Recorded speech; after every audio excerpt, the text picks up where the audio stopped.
Hey, welcome to the latest development log for Project ARES, Omega.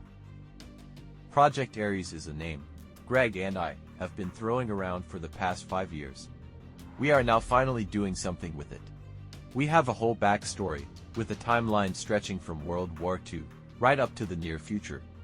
Over the past few years, we've probably spent more time on the story than any of the games we plan to make.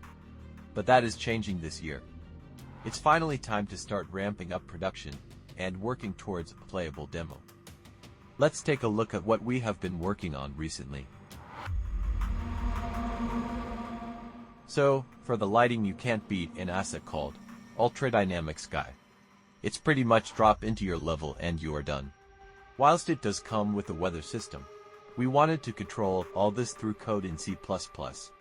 So for the weather we have our own system, and are only using the Ultra Dynamic Sky effects. The same is true for the day and night system. We already had our own code, which we are simply using to control the lighting and time of day rather than Ultra Dynamic Sky's blueprints. The results should be pretty much identical. So why have we done this? Well, for performance reasons mainly.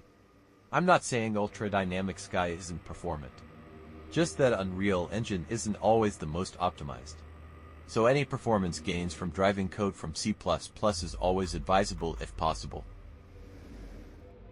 So we love first-person shooters. But they are not always great during some traversals. Like ladders for instance. Or often when in cover. So we are planning on dropping to third person at specific points. So we implemented a prototype camera switch. It needs a bit of polish, but the basic system is in and ready to test when we implement the traversal mechanics. We've made improvements to the location system.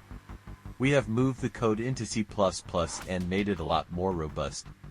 We also only need 1 trigger volume per transition now, rather than 2. We have also tied an optional checkpoint save to the transitions. Up next we have weapon blocking, or wall avoidance. As we have specific animations, we are using an animation-based system, rather than making a procedural. It isn't currently tied into the weapon system or crosshairs, but those systems will be changing in future updates anyway.